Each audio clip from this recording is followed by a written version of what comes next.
आज की रेसिपी दिल्ली के फेमस छोले भटूरे। फूले फूले सॉफ्ट फ्लफी भटूरे और चटपटे मसालेदार फ्लेवरफुल छोले, नाम सुनते ही खाने का मन कर जाता है। नमस्कार, मैं हूँ निशा मधुलिका। तो शुरू करते हैं।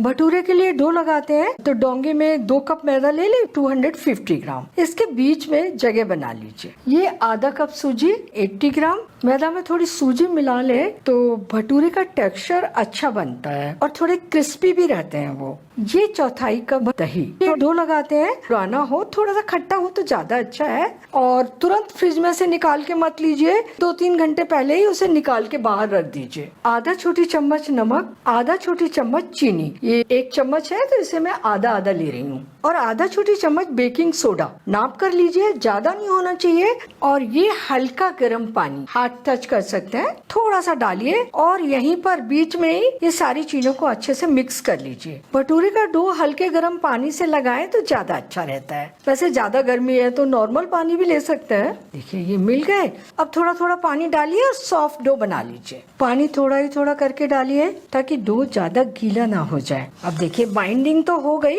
इस कटोरी में हमने 2 टेबल स्पून ऑयल लिया है। थोड़ा थोड़ा ऑयल डालिए और इस आटे को अच्छे से मलते रहिए। इस तरह मुक्कियां लगा लगा कर भी इसे आप मल सकते हैं। 7-8 मिनट तक ऐसे ही मल मल के गूंथना है, एकदम सॉफ्ट बनाना है। और अगर थोड़ा सख्त लगे, थोड़ा सा पानी डाल के इसे आप ऐसे ही मलते रहिए। हाथ के टच से पता लग जाता है कि डो सख्त बन रहा है या सॉफ्ट बन रहा है। बिल्कुल वैसा ही जैसा आप रोजाना चपाती बनाने के लिए डो बनाते हैं। इस तरीके से उठा के आप पटक भी सकते हैं। ऑयल थोड़ा थोड़ा डालते रहिए, इसमें अच्छे से मिल जाए और हाथों से ये डो चिपके भी ना। धीरे धीरे इसका टेक्सचर स्मूथ होता जा रहा है। इसे मलने में थोड़ी मेहनत लगती है। अगर आपको रोजाना आटा गूंथने की आदत नहीं है तो लगेगा कि उंगलियां थक रही हैं। अब इसका टेक्सचर देखिए कितना स्मूथ हो गया है। और इस तरीके से आप दबा के देखेंगे ना तो ये थोड़ा सा ऊपर की तरफ आता है, यानी बहुत ही लाइट आटा हो गया है। और आप इस तरीके से इसको ऐसे खींचेंगे, आटा खिंच रहा है, मतलब पूरा टूट नहीं रहा।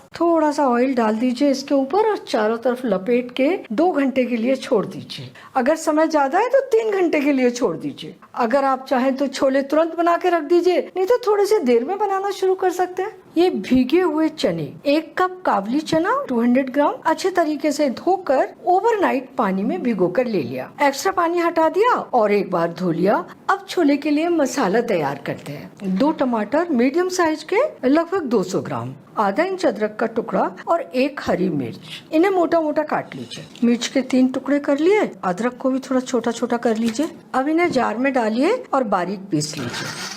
ये टमाटर पीस गए। ये साबुत मसाले, 1 बड़ी इलायची के दाने निकाल लिए, 3 लौंग और 8-10 काली मिर्च। इन्हें दरदरा सा कूट लीजिए। इस दरदरे ताजे कूटे मसाले की सुगंध और टेस्ट बहुत ज्यादा अच्छा आता है। ये आधा कप पानी बर्तन में डालिए और इसे गर्म होने दीजिए। इसमें डाल दीजिए 1 छोटी चम्मच चाय की पत्ती। आप इसे किसी कपड़े की पोटली में बांध के भी छोले में डायरेक्ट डाल सकते हैं, या फिर टी बैग हो तो डायरेक्ट डाल दीजिए। इसमें बढ़िया सा उबाल आ गया और चाय ने अपना कलर भी छोड़ दिया। इसे हटा लीजिए और अब कुकर ले लीजिए। 2 टेबल स्पून ऑयल डाल दीजिए और गरम होने दीजिए। गरम ऑयल में डाल दीजिए आधा छोटी चम्मच जीरा और 1 छोटी चम्मच अनारदाने का पाउडर। छोले में अनारदाने का पाउडर जरूर डालिए और अगर नहीं है तो इसकी जगह अमचूर डाल दीजिए, वो फिर बाद में डालिए। तेज पत्ता, 1 सिनेमन का टुकड़ा और 1 ये चक्रफूल, नहीं हो तो स्किप कर दीजिए। और ये दरदरे कुटे मसाले। अब ये टमाटर अदरक मिर्च का पेस्ट, थोड़ा सा पानी जार में डाल के ले लीजिए। सारे मसाले निकल आए। अब डालिए 2 छोटी चम्मच धनिया पाउडर। धनिया पाउडर थोड़ा सा ज्यादा, इससे ग्रेवी थिक होती है और टेस्ट भी बढ़ता है। 1 छोटी चम्मच कश्मीरी लाल मिर्च। और अब इस मसाले को तेल अलग होने तक भून लीजिए। आधा छोटी चम्मच जीरा पाउडर। मसाले से ऑयल अलग होने लगा, भुन गया ये अच्छी तरह से। अब इसमें डाल दीजिए ये चने और 1 ये आलू छील लिया, इसके 4 टुकड़े करके डाल दीजिए और मसाले के साथ इन्हें 1 मिनट चला लीजिए। पानी 1.5 कप और ये आधा कप पानी चाय वाला। इसे डालते हैं छोलों में कलर लाने के लिए। अब डालिए नमक, 1 छोटी चम्मच या स्वाद अनुसार। सारे मसाले डाल दिए। अब कुकर बंद कर दीजिए और तेज फ्लेम पर 1 सीटी आने दीजिए। इसके बाद फ्लेम को धीमा कीजिए और 7-8 मिनट तक इसे कुक कर लीजिए। इसके बाद फ्लेम बंद और कुकर को ठंडा होने दीजिए। कुकर ठंडा हो गया तो अब इसे खोल लीजिए। देखिए चने बॉईल हुए हैं कि नहीं, एकदम से बढ़िया से मैश हो रहे हैं, बॉईल हो गई है अच्छी तरह से। अब इसमें से साबुत मसाले निकाल दीजिए। ये सिनेमन का टुकड़ा, तेज पत्ता, चक्रफूल। अब ये जो आलू हैं, इन्हें आप चमचे से इसी में मैश कर दीजिए। इससे ग्रेवी बढ़िया से गाढ़ी हो जाएगी। 1-2 चमचा चने भी तोड़ दीजिए। अब ये गाढ़े से दिखने लगे ना, अब इसमें डाल दीजिए 1 छोटी चम्मच कसूरी मेथी, क्रश कर लीजिए। इसे मैंने पहले ही रोस्ट कर लिया है, अच्छे से क्रश हो जाती है। और 1 टेबल स्पून हरा धनिया। और देखिए इसकी कंसिस्टेंसी एकदम परफेक्ट, अच्छे गाढ़े छोले बने हैं। निकाल लेते हैं। जैसे जैसे ठंडे होंगे गाढ़े होते जाएंगे। अगर आपको पतले छोले खाने हैं तो आप इसमें थोड़ा पानी गर्म करके अभी और डाल सकते हैं। थोड़ा सा हरा धनिया इसके ऊपर डाल दीजिए। और अगर कोई खास मेहमान आ रहे हैं तो इसमें आप एक तड़का लगा दीजिए। तो ये तड़का पैन, इसमें डाल दीजिए 1 टेबल स्पून घी। ऑयल भी डाल सकते हैं लेकिन घी का टेस्ट और ज्यादा अच्छा आता है। गरम घी में डाल दीजिए 1 पिंच जीरा और ये 2 मिर्च जो मैंने आधे आधे करके काट लिए हैं। थोड़े से जिंजर जूलियन, इन्हें हल्का सा भून लीजिए। मिर्च के ऊपर हल्के हल्के से व्हाइट स्पॉट आने लगे, ये हो गई। फ्लेम बंद कर दीजिए।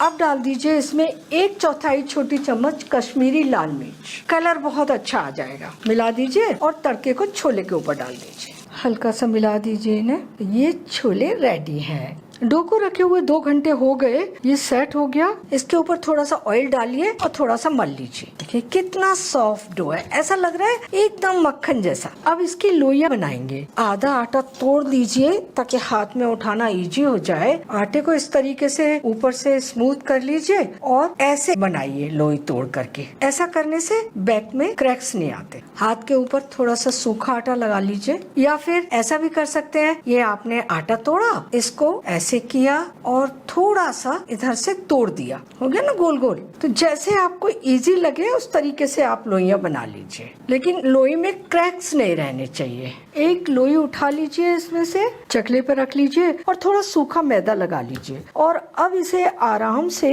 पराठे जैसा मोटा बेल लीजिए। अगर ये चिपके तो थोड़ा सा सूखा मैदा फिर से लगा लीजिए। ऑयल लगाकर बेलने से इसे उठाना और बेलना थोड़ा सा मुश्किल होता है। सूखा मैदा लगाकर ये बहुत आसानी से मिल जाते हैं। बहुत ज्यादा मत लगाइए, बस हल्का हल्का सा। लंबे साइज में बनाना चाहते हैं थोड़ा सा लंबाई में बेल लीजिए, गोल बनाना चाहें गोल बेल लीजिए। और इसकी थिकनेस देखिए ज्यादा नहीं है, बिल्कुल जैसा पराठा बनाते हैं ना वैसी ही है।